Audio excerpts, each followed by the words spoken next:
All right. Well, we are back with another episode of Future of Church, where we are exploring the intersection of technology and faith, culture, all sorts of stuff. So I'm looking forward to this one. I am Christopher. And I'm Joe.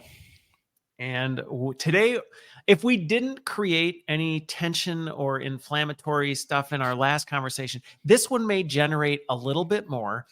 Hopefully not, because hopefully you'll see we're bringing some civil discourse to our discussion on this. And actually, the two of us this is an area we probably do differ a little bit more on where we sit on the topic. So we're going to be talking about this whole idea of what does virtual or digital community look like? And is it possible? Where do we lean in? How could that look within the church body? And really, where do we stand on this? So this is going to be an interesting one. And I'm really looking forward to it. And hopefully, if anything, it just challenges. I don't know about you, Joe, but my goal is hopefully just to get people to think more critically about it. I really think that's it. I don't have an agenda. My goal is not to convince people, hey, never talk to people again in person, only talk to them through digital channels. People seem to think that's what I think, and I really don't. But I really like when people think more critically about it. So I don't know. Have you have any goals with this one? Yeah, critically, yes, but also thinking a little bit more broadly. This is one as you and I have engaged on this. In terms of my own personal preference and comfort zone, I haven't moved an inch. It is who I am. No. But I think it's pushed me to think about more situations than just my own, and more broadly about because we get into this topic, and a lot of times it feels like it's a toggle switch. You're either on or you're off. Yeah. You're either in person all the time or you're virtual all the time. And one, to just reinforce what you've said about yourself, I'll let everyone know that I believe you when you say that. You're not in the toggle switch space yourself. No. And we spent our last conversation talking a lot about, as educational professionals, what's the place of that one specific. We pulled out that sermon, that part of worship. We looked at it, talked about it, and we put it back in. And I think this is another one where we're not just talking about Sunday morning at this point, but I think we have a natural bridge from that conversation to this one. We're talking about throughout the week. What does it look like? Yeah. And, and depending on who you're talking to, you might see digital engagement either as something that opens up your possibilities, or depending on your frame of reference, it could be something where people see it as very limiting in a variety of ways. So since this is something that you've spent a lot of time thinking about and in dialogue with, because you seem to have a knack for finding people who don't like it, I think this one you're going to be spending the lion's share of the time kind of talking through a little bit of your own journey with it, and some of the perspectives you've heard, what you have to say back. And when you say critical thinking on this topic, what are the things that you're thinking about and asking people to consider? Well, I think that one of the biggest things too that we'll get into is really having a biblical point of view on it. Right? This isn't just like opinion sessions. This really is looking at the text and saying, how do we think about this? Because it does get really murky. And sometimes I feel like people have a bit of an allergic reaction to it because the Bible isn't, in my opinion, and we're going to talk about some of the verses, it's not as crystal clear on, where does it fit in this category? Because the biblical authors had no context for anything different. Like if you had said, well, is Zoom okay? They'd be like, what is that? Like, I can't even fathom having a relationship outside of that. I like to go fast, Okay. So but I've run into no shortage of conflict. And I think my tension has always been when I talk about this, people automatically jump to just attacking it. And I'm like, hey, whoa. Like, I'm not telling you abandon what you're doing. I'm just saying have a more diverse palette. Right. Yeah. So just to make the bridge from last conversation of this one explicit, what kind of motivated me to say, hey, maybe this can be our next topic, is when we concluded last week, after talking a lot about how we have this value for how we can create more value for the in-person interaction and draw people into live community, and make that transition from remote to in person. We went back and talked about, well, right, but we still have these people who, either because they're not allowed to, their parents won't let them, or they have either a temporary or long-term condition that keeps them at home. Okay, what about them? So now we've invested all this time and energy in making the in-person uh, circumstance and community building very attractive and very engaging and high value for the people that are there. So what about the people who aren't? Right.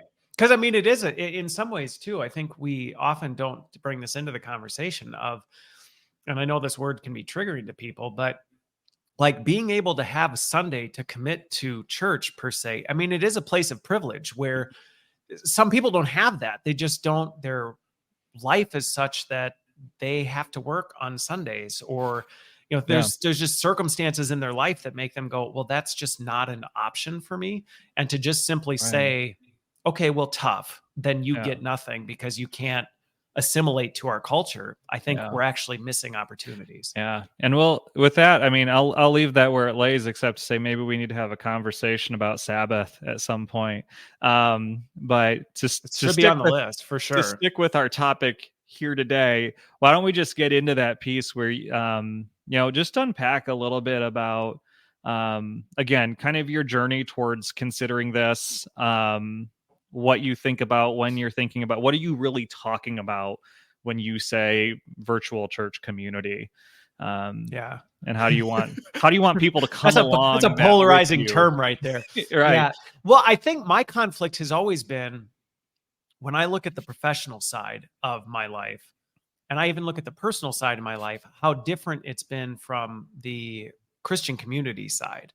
So, having led in large organizations where you've got people distributed around the globe, you're dealing with work that is kind of all over, it's fragmented all over the place.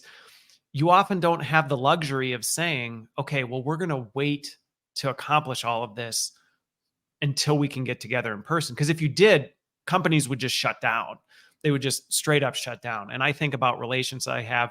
I mean, you and I, if we didn't communicate through digital channels, our interactions would be extremely limited because of Hmm. how infrequently we have the opportunity to get together. So for me, I've always been pushing the boundaries of, hey, how can we engage with people, not to replace in-person interactions, but how can we be augmenting and being really intentional about leveraging digital channels? And it's one of the areas that honestly the church community has been very resistant to. Granted, I don't think it's just the church community that's been resistant to it. The business community has also been resistant to it and still is in many regards, but they've had no choice because it was like, well, we either do it and we learn how to do this, or we completely fall apart as an organization. Where I think churches have been able to kind of go, hey, we're holding on to this. Like, this is what we do. We don't need to explore outside the bounds. So I think that's really the journey I've been on. Is I've become, because of my situation, really good at building strong relationships, being proactive in being involved in people's lives outside of kind of the legacy. Okay, well, that only happens in-person community. I'm like, well, not necessarily. And I think that's the angle that I'm coming at it from. Is I think there's just Yeah. more opportunity than we realize we're leaving it off the table. Yeah. And just to a follow-up question to there, and I think this is maybe one of the things, I know it's been one of them for me as a listener that, I think you and I have wrestled through, at least indirectly, is, the way you present that, makes it sound very universal, like it applies Yes, to everyone.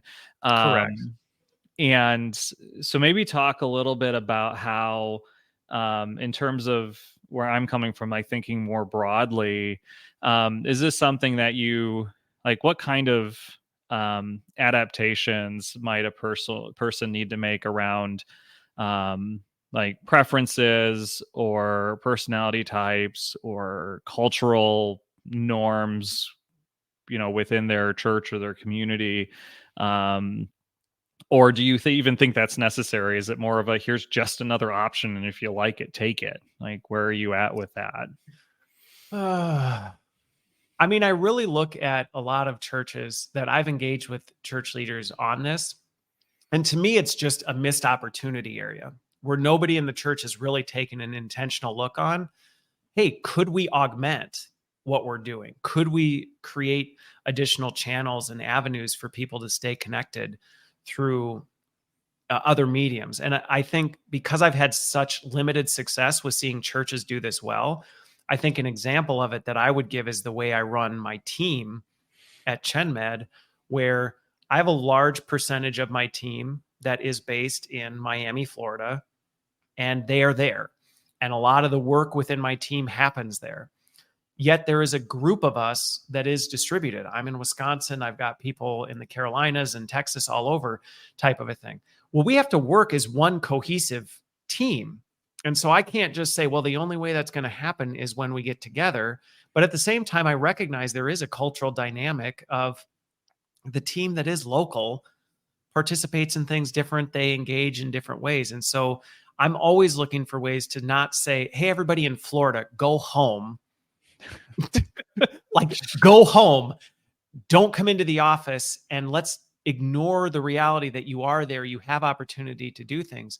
Yet at the same time, how can we be more inclusive of myself? And I'll tell you, like, my team had to adjust to that, because when I joined, they're like, well, I guess we won't do happy hours anymore because now you're in Wisconsin, so you'd be excluded. And I had to say, no, I mean, go out and get dinner, but maybe let's also find other ways that maybe I can participate in different things. And so we've had to kind of create an ecosystem of things. And then we've also got the remote people that have kind of our own community where we do our own things that are different from the folks that are in person. So I don't really see it being a replacement, one or Right. the other, so much as just saying, man, what if we expanded our community of believers beyond just our four walls?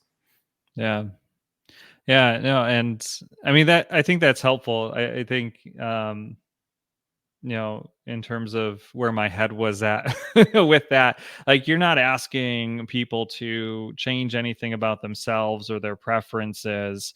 It's really about saying, what's something else we can tack on that also has value, that brings more people in. um and like you said, there's because there's kind of this in-person group, they'll have some unique things. Because you have this remote group, there's some unique things, but then there's still opportunities for everyone to participate together as well. And so, I think having those different categories, I think, helps in terms of, again, thinking more broadly um, Yeah. for that. And Well, when I you think, talk, and again, going back to it, I do think it's not just, and I think this is the part that I think people need to be careful of, is you can go into the camps of yeah, like, well, this is the in-person group and this is the not in-person yeah, group. And I think that can be dangerous, because it is one of those like, well, right, but how are you forcing that right. intersectionality? Because the reality is we can learn from each other. Oh yeah, I mean, I just even think about the way you and I or other people that I know well, we use Marco Polo to bounce messages back and forth in between our live right, conversations. And it actually gives us an intimacy into each other's lives, because we're not limited to that kind of stuff. Now, that's something that somebody, even in an in person community, could go, hey, like, we might be able to learn something from this right. digital channel to actually augment what we're doing. And it doesn't mean it replaces it. Right, right. And I yeah, it's the intentional intersectionality. Because I mean, it's not like when have a fully in person church situation. I think I said last time, we have something in the order of just over 400 people who come on a Sunday, and we have first service and we have second service, and then we have the ones who serve over in the kids ministry, and people who serve as in youth ministry and this and that. And so you have, even if you're not thinking in person versus remote, you still have a variety of populations of people who run the risk of never intersecting with each other. Right. They're Um, distributed. yeah, I mean, even within a church, there is yeah, distribution within the body of people who may never even have the opportunity to interact with each other. yeah, yeah. And so, yeah, finding ways to pull any two groups together, so that it isn't as you said, no, this is the in-person people and these are the, remote people, and, never the twain shall meet, but really thinking like, okay, that's kind of their default mode. Great, perfect, whatever. But how do we, help break that perceived boundary between the two of those becomes then an important question, to answer. And so I think, in terms of that, I think One of the you. things I was going to add to it, Oh, go though, ahead. and Perfect. again on this is, um, shoot, and now I kind of forgot where I was going with it because never mind. Go Okay. back to what you were saying. I know it's going to Okay. click with me. Yeah. No, I'm sure it will. Yeah. No, because we had talked before we hit record about some passages that just kind of naturally come up when you're Yes. talking about this issue, and one of them, from pandemic times, it was like every other week we're talking about Hebrews 10, not forsaking the assembly of ourselves together. And I think we've already kind of touched on this tangentially about, people thinking of that through a default mode kind of Correct. a mentality.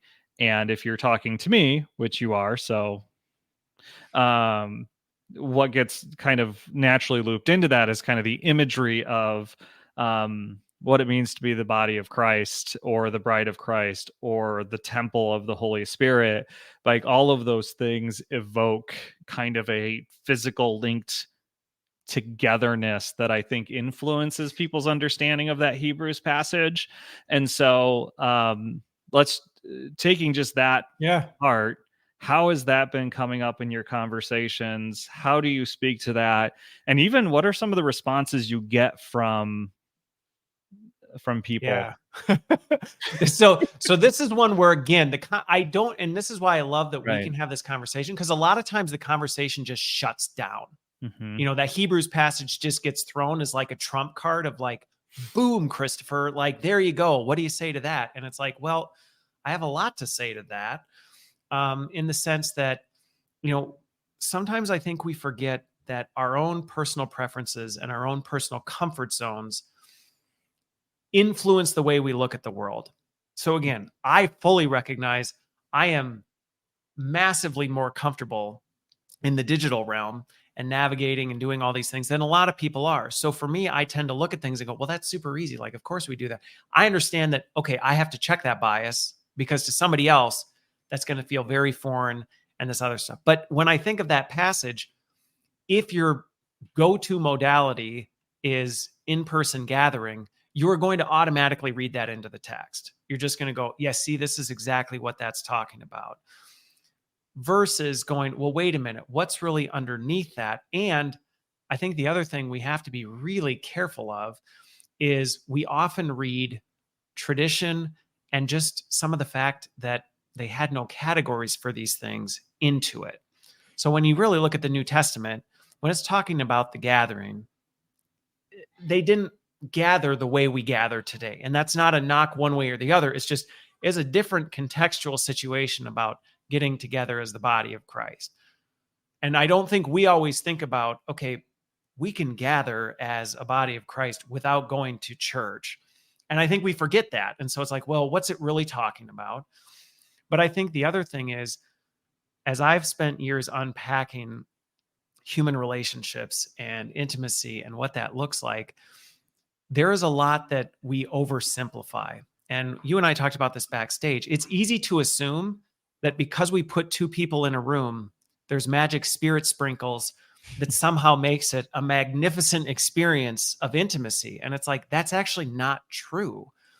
And so to assume that something magical happens simply because you're in proximity to one another actually can lead you to miss opportunities. And that's where I think when we actually start unpacking what really goes into gathering, we have to challenge ourselves to go, well, what does a good gathering actually look like? Mm-hmm. Like, what does it actually mean to be in close community with another believer? And if we deconstruct that, actually, are there ways that we can do that digitally? Not necessarily to say, let's replace it, Mm-hmm. but to simply write it off because we go, well, there's something magic about in person. There's just nothing you can say about it. I think that's a bit foolish. And I think the other part is going back to something I said earlier, they had no category for like what we're doing right now. Mm-hmm. It just wasn't even a category in their imagination that they could sit live and gather with another believer. I mean, I would call what we're doing right now gathering. We're together as two believers having an intimate conversation about these topics. Mm-hmm. So to say, well, the Bible doesn't say that's okay is like, well, I mean, of course it doesn't. It was 2,000 years ago. They didn't even have electricity, let alone high-speed internet and webcam. So I think that's just where my goal is never to convince people abandon your in-person interactions, but more to say, hey, don't write them off as a complete heresy simply because they're either unfamiliar, you're not skilled in it, or you just haven't really spent time thinking about it. Yeah. Yeah. And, as we mentioned before too, there's the whole sense of, again, if we're saying that's the only expression of it, what do we do about these people who cannot Right. join? Because if we say that's the only Yeah, expression, then we're saying they yeah, fundamentally are missing are out. are actually not getting something they are biblically required to have. And Yeah. it's like, well, how do you wrestle through that? Yeah. No, absolutely. And just to touch on a little bit more of what you were talking about, you referenced kind of our backstage conversation. Um, I want to make sure that when I ask this question, it's not Yeah. being done from a mode or thought process that, churches who do gather in person do this in any way perfectly already. So whether Right. we're talking about virtual or we're talking about in person, um, for some of these things, so we're talking about expression of spiritual gifts, the key one that comes to my mind constantly around this is hospitality. How do we have a person who is very good at welcoming people into their home and making, and it's not about me, it's about you who is coming into my space, Yep. making them feel welcome in your space, or in the context of a church building, like into the church building.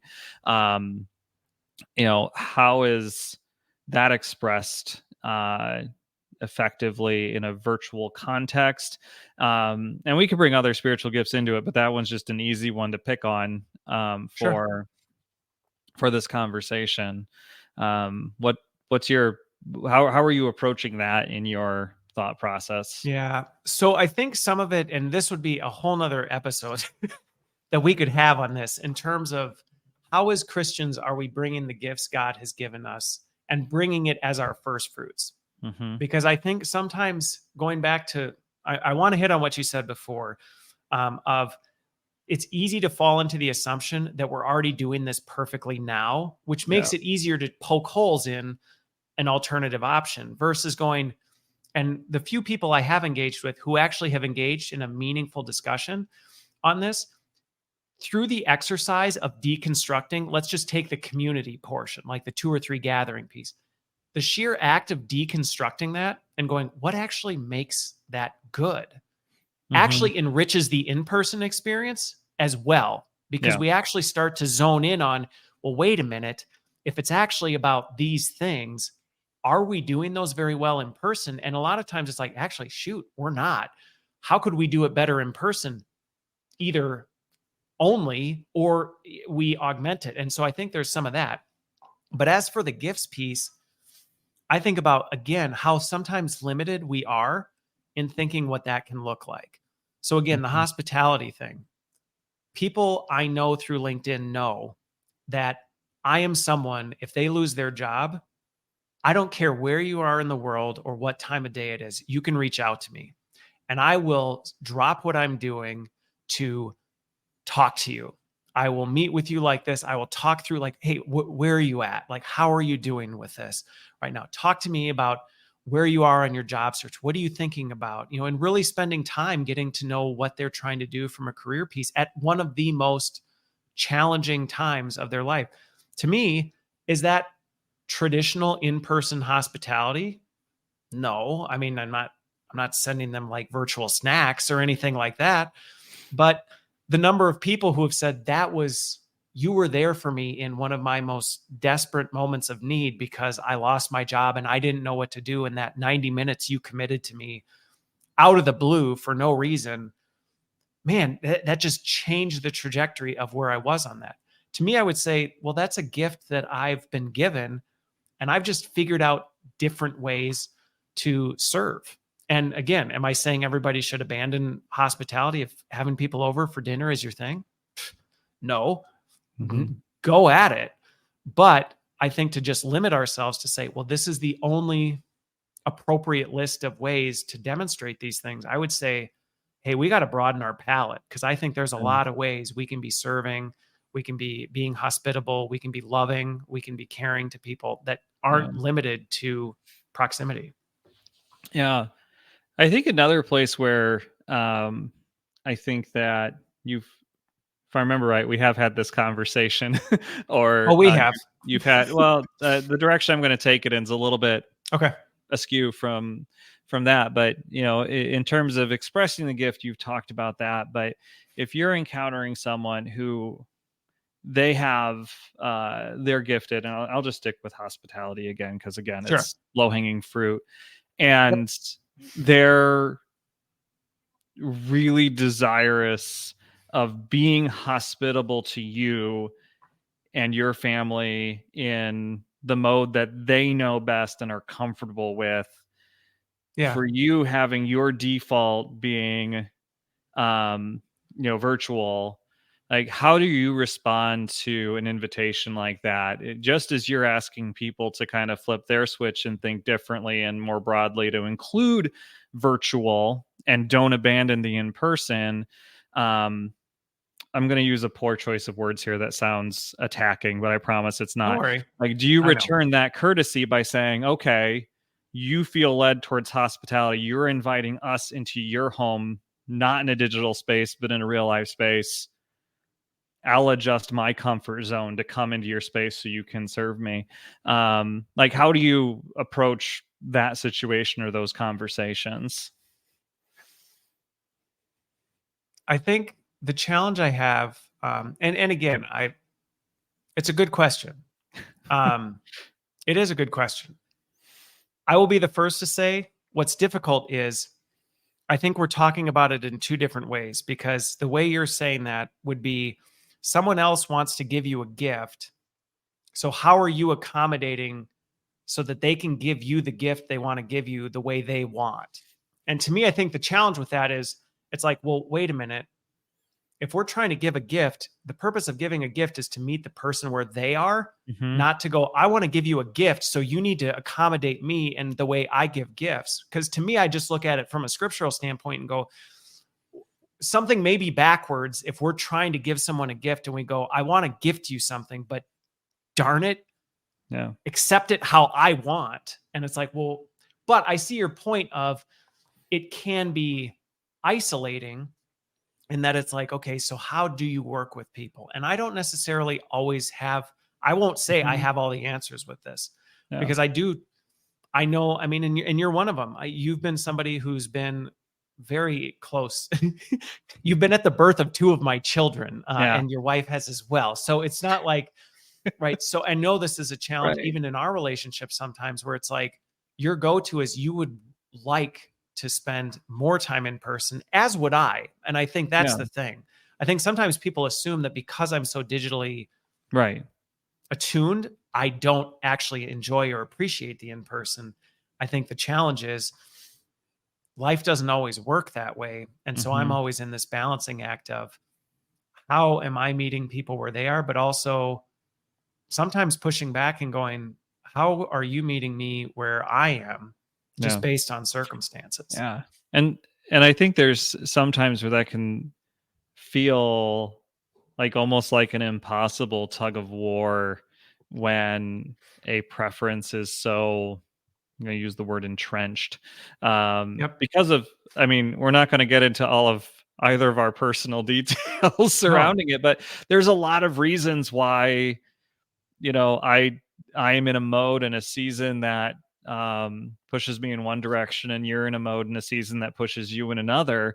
And I think, throughout the whole conversation, the piece that I guess we haven't made explicit is we're also talking about, in theory, if this were to happen, then what would you do? And those should always be taken with a grain of salt, because it really is, an it depends kind of a Yeah. scenario. Because I know I have a huge high value on, um, like, a mark of intimacy is entering into somebody's home or Yep. having someone received into mine. Which I didn't know this until relatively recently. I hadn't processed it in this way, but that was a huge marker of, um, in New Testament times, of alliance, to like accepting an invitation or extending an invitation. So it Yeah. wasn't just that Jesus was showing up in the houses of these people, like, in the way we think of it, as like, oh, he went for a visit, whatever. That doesn't mean that he agrees with them, but that would have been a huge signal that somehow Jesus is reconciling in his Yes. being and his ministry, that And he he's is coming to entering into you. the homes of Pharisees, he is entering into the homes of prostitutes, he is entering into the homes of tax collectors. Like, that's just such unfathomable, sort of like what would have been perceived as like, wait, who are you aligned with exactly Yeah. now? Like, that would have been really confusing to see, even in that time. And then, I know we don't assign that level to it, but I I know that I would struggle in our relationship if I had never been in your home. Like, Right. if I didn't have the option of coming into your home, that would have been a signal to me, intentionally otherwise, that I'm not really welcome in your life. I'm only welcome this Yeah. far, but not that far. And I know, and that's Yep. where I feel like it breaks down a little bit. Maybe not breaks down, but when we're talking about business relationships and like your, like, personal Personal relationships. relationships, like, really leaning into, this is the family, these are our brothers and sisters in Christ, that, like, that's of such high value to me, that that's the part that's really difficult, um that could be very difficult if that was a huge impasse, that there was no, that you're like, no, that's not my default. This is enough Right. for me, and not recognize about what is then enough for me. And then having the open conversations about what's influencing where we're at right now, and extending grace Yeah. through the whole thing. And so, um so when we're thinking about, that whole thing about, because I asked you the question and you said, well, if you're trying to give a gift, you're kind of trying to force that. um but then that could be easily reversed, and that's, to say, well, if someone loses their job and they call you and they're near enough by that you reasonably could get together, and you're like, no, we don't need to get together on this, but they're like, no, that's the gift I need to receive. Right. you know it's and that's where I think, where Well, and I you've think on this encountered it. topic, go for it. Yeah. Oh, yeah, just the type of pushback you've encountered, it's easy for us to absent grace from the situation Yes. and put a high value on right and wrong, and then end up in a That's place just it. where it's impossible. We end up in an impossible tug of war if we're not careful. Well, and what's interesting about this is, and this is the value that I often find comes Mhm. from having what can feel like really uncomfortable conversations about this topic, Yeah. because people are like, "Ugh, like it's uncomfortable and I don't like it and it's different and it's weird and like it's not." And it's like, but let's actually really dig into this, because even the Yeah. conversation we're having right now, the beauty of all this comes out, and really what true community comes from is actually talking openly and vulnerably Yeah. with one another about what's going on and how can we do this instead of operating off our assumptions. Yeah. Because let's say the person who has career, whatever, and a perfect example of this, because I didn't go to Florida for my job and Mm-hmm. I was remote, there was an underlying assumption with my team, similar to what you described, where they're like, Christopher's not really committed to this team. He doesn't really care about us, because if he did, he would make the trip down here. If he actually cared about this team, he Mm-hmm. would make that thing. And it came out by accident once in a conversation because one of the team members was frustrated and snapped and said that. And I actually drilled in on it and said, hang on, because he immediately started apologizing and backpedaling and going, I know that's not. And I said, no, let's actually talk about this, Yeah. because that's a real feeling. And that's Mm-hmm. a real feeling I want to understand so that we can talk openly about what this is. And it actually led to a really deep conversation with my entire team about my personal situation that makes me flying down there basically off the table.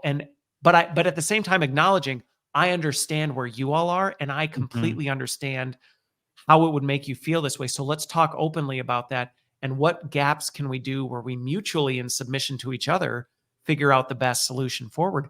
And we were able to talk that through, and we actually have stronger relationships now than we ever did, which is ironic because normally it would be like, well, let's just make assumptions, and either I just go, fine, I'll do it, and now I go Mm-hmm. down there and I'm resentful, or whatever, Right. or I don't do it and then they assume negatively. It's like, well, it actually drove a really meaningful conversation. Yeah. Yeah. Well, and I think also if we had had a situation where, because I mentioned the being in your home has been a high value thing for me. Like if it gotten to if I had never been to your home and I was like, Christopher, I I feel a desperate need for this, I think the conversation then can be backed up to what's the why. Because Right. it can't simply be me standing in your house enjoying Right. the Yeah, view. exactly. Like what? Like, okay, you're here. Yeah. Like, did the confetti fall from the Okay. ceiling? And now you're Woo. like, oh, All right. perfect. Now Relationship we're good. established. I can go home now. Yeah, because there's definitely more to it than just the surface level. This is the requirement. And then I'll kind of step on my own illustration is because I mentioned the body or bride or temple of the Holy Spirit. I think a lot of times, I mean, we also forget that, okay, this may be a physical representation here locally for those of us who gather together on a Sunday or a Saturday or whatever that is, but that's still not all inclusive of the entire church. It's still a small percentage. There's still more disconnection Right. than connection on the whole when you're talking about that whole image. So I do want to point out the limitation of that argument that even I have for it. But then there was now I've lost one. You lost one earlier. Now mine just jettisoned out the side of my head. Yeah. Um, let me take a moment to recenter. Patience, everybody.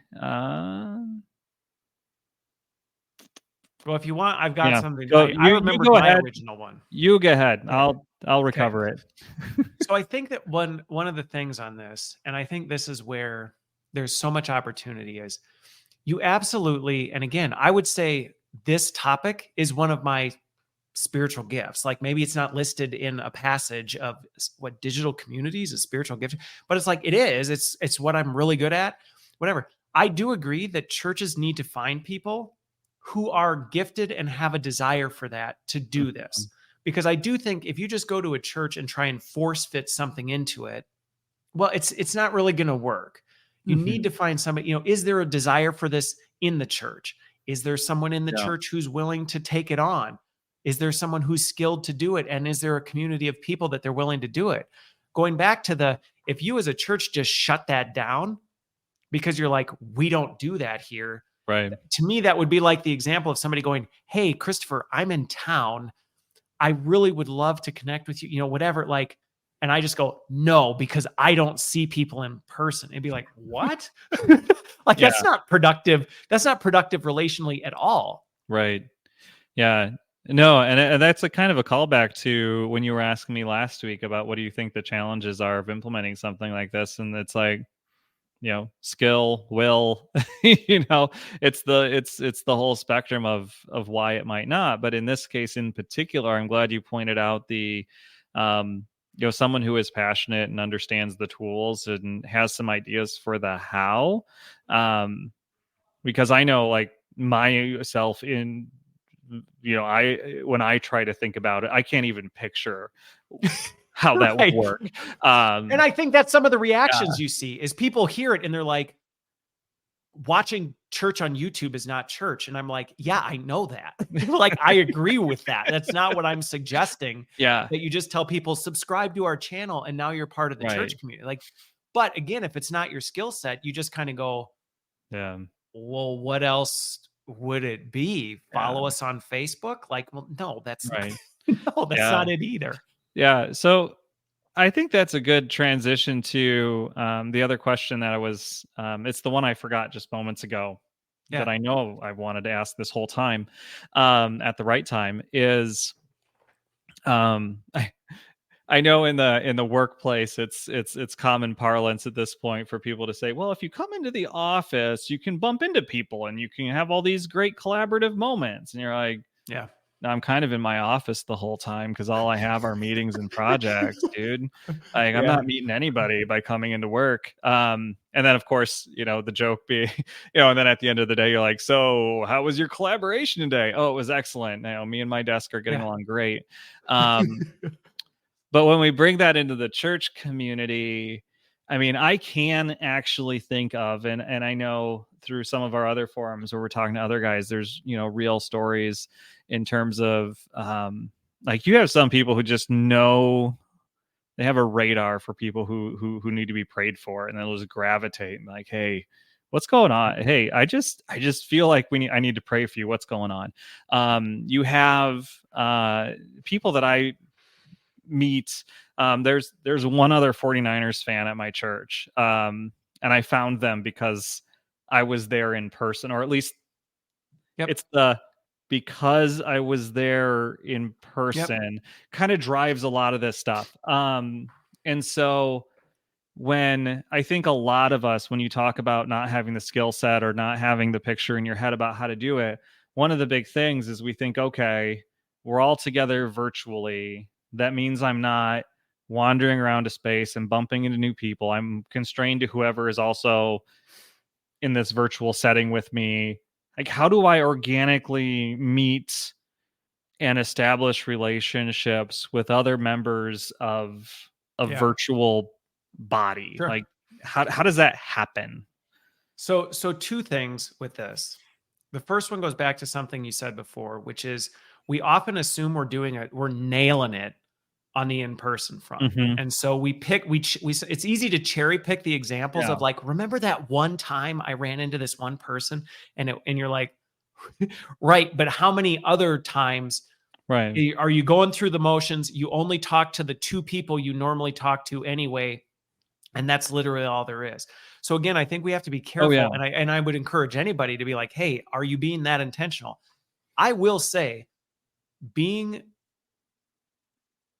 digital relationships require a higher degree of intentionality, a much higher degree of intentionality. And if anything, this goes back to many of the conversations I have with people, both professionally and on the Christian side. When we dig into this, the benefits people find in discussing that intentionality actually ends up paying dividends for them on the in-person Mhm. part. Because, like, well, if you're actually starting to train yourself to be really intentional, to pay attention to these cues, to proactively set up time with people, not wait until you see something, but go, I'm just going to reach out to this person because they were on my mind right now. Yeah. And yeah, they're not in the building, but I'm thinking about them. So I'm going to shoot them a text, or I'm going to quick give them a phone call and say, hey, you were on my mind. How Yeah. are you doing right now? Yeah. That doesn't go bad, right? It's never like, well, that's stupid. But I think the other part is, this is why we need the diversity of the body of Christ. And that's where, Mhm. when people are like, so you're saying we should all be back on, Zoom? No, that's not what I'm saying at all. What I'm saying is, leverage the snot out of those Yeah. people who are there in person, who can see those things, who can do all this.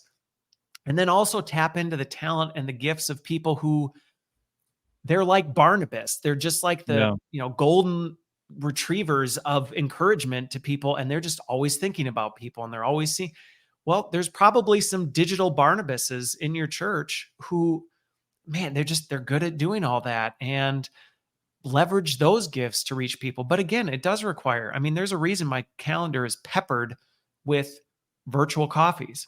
Because Mhm. if I waited until I encountered people in person, well, then I probably wouldn't really ever have a Yeah. conversation with them.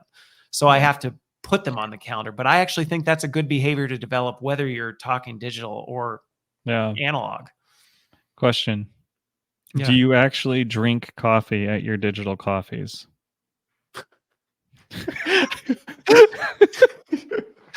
No, and I've actually been called out for that before, because I've had people show up to them and they have coffee, and I pull up like a spindrift, and they're Yeah. like, "Why'd you call it a virtual coffee then?" And I'm like, Now I I feel don't dumb know. because Like, I have coffee and you right. don't. Yeah, I know. Well, if I don't know, if I'd gone to Starbucks, I probably would have got a bagel. I don't know. I probably wouldn't have got a coffee anyway. So Yeah. yeah, no, I do not. Yeah. Yeah. No, I think it's really good because even as you're talking, I think people who listen will probably discover pretty quickly I'm a pretty verbal processor. Um, I was even thinking in terms of intentionality. We have a digital church directory. I could just go in there and flip through and go, I don't know this person. How about I just reach out and say, hey, I go to this church. So do you. I don't recognize your name. You want to do you want to call get to know somebody else Right. from your church, and there's nothing stopping me from doing that, but also recognizing also because you can talk about kind of a limited sphere that you might have in a digital space, but again thinking about the 400 plus people that are there at the church, how many of them do I actually know? Because I look around like don't know any of those people. Because I sit on the left side of the sanctuary and I don't, as a result, know a lot of people on the right side of the sanctuary. Yeah. And a lot of the higher value relationships that I have in that church, as you said, haven't come from the wandering around and meeting people and whatever. It's come from, my small group, which meant virtually all the way through the pandemic and came through relatively unscathed, or because we served together in youth ministry or now on the elder board or wherever else. It was in the places that I may have chosen the place, but I didn't choose the people. Yeah. Those are where those higher value relationships have come from, not from the, okay, I showed up on Sunday morning and I'm wandering around. Especially now, like as an elder, a lot of the encounters I have on Sunday morning are with church staff members and other elders because they have questions or a thing about this or something else. Yep. And it's, between that and having to do 2 diaper changes and make sure one of the kids Yeah. doesn't just run off with all the other kids, never to be found again. I think it can end up being Well, really and I think tough that's where to digital do opens more up of the that. portfolio of opportunity, Yeah. because again, it's not replacing or getting rid of it. It's Yeah. just saying, whoa, there's like a whole lot of opportunity here that may have just been left on the table because we Yeah. just weren't considering it. Yeah. No, I think, yeah, and I think that's really good. And I think that's probably, I don't know if you have more things to share, but I think that's a No, great the kind of, last thing I was going to say on that is, and then you yeah. can kind of close us up because you kind of led this one, is for me, actually, what drove me to this is the fact that I'm introverted and I'm extremely uncomfortable. Like, people don't believe me because they see me on social media and they Mhm. see all these. They're like, "Are you kidding?" Like, I'm actually really uncomfortable just going up to somebody. Like, if you said, "Hey, that person over there, go say hi." I'd rather have my fingernails ripped off than do that. I would just be so uncomfortable with that. Mhm. But for some reason, for me, the reaching out to somebody on LinkedIn through Messenger, or pinging somebody and going, "Hey, I came across your podcast, or I saw you on this. Yeah. Would love to just follow up and chat." For some reason, that's not weird to me. And granted, Mm. it's weird to other people because a lot of times people are like, "Well, like, what do you want? And it's like, no, I just want to get to know you. Like, I just want to get to know you and know who you are, type of a thing. It actually, I've found, can be a less nerve-wracking way of Yeah. engaging with someone, is to say, hey, I just want to get to know you as a fellow believer. Yeah. No, yeah. So I think, that's very useful for a context setting for you. And is it again a part of the journey? But I just want to revisit as kind of that final thought, that idea of this is something that is an addition to a portfolio. It's not a Sure. replacement of a portfolio. And through consideration of what this means, like really checking the definition of what success is like can improve what we're doing in person as well. So that when we Yeah. add this on, it's actually building on a foundation that's solid, not, trying to make it look like we're trying to do something just wild and different and whatever else. And it Right. probably makes it better. And, I know we didn't touch on how, we didn't talk about tools, we didn't talk about any of that, but I think that's very appropriate given what you said earlier about if you're going to do this as a church, you need someone who has kind of a vision for it and knows that stuff and knows your church well, because that's probably where you'll get the biggest bang for your buck out of determining what tools are appropriate and what will happen there, rather than trying to hear it from a couple of talking heads on the internet. So No, yeah. yeah, But again, I think that collaboration can be helpful to go, where do we even start? Or what does this yeah, look like? Or what kind of expectations might we have? But yeah, and your feedback to me has always been helpful, because again, I can completely understand where my point of view can be interpreted as Christopher thinks we should close the doors of churches and shut them down and send everybody home and have yeah, them watch it on YouTube. And I'm like, that's actually not what I'm saying at all. I'm saying I think there's a beautiful portfolio of things that we could be doing. And we're just leaving a lot of opportunity on the table yeah, that I think the church authors, the biblical authors, would have gone, man, I wish we would have had access to that yeah, type of stuff so that we could have had an even bigger reach. And I think sometimes we just dismiss it because we're yeah, uncomfortable with it. yeah, absolutely. So All right. Well, it was a lot less controversial, hopefully, although I don't know, maybe somebody would be watching and listening and have to go yeah, for a walk or take an ice bath after this conversation, but hopefully not. And hopefully, again, I think the balance that we brought to the conversation will be helpful. And again, for folks who listen or have questions, feel free to reach out, future of church podcast at Gmail. Always interested to hear from folks on their thoughts or questions, because just like you, I'm sure people are like, yeah, but what about yeah, this? And I love hearing those. And I think it'll probably be fodder for a future episode at some point. absolutely. All right. Well, thank you, Joe. As always, I always enjoy our chats. Thanks, everybody, for watching and listening. And with that, we will see you on the other side.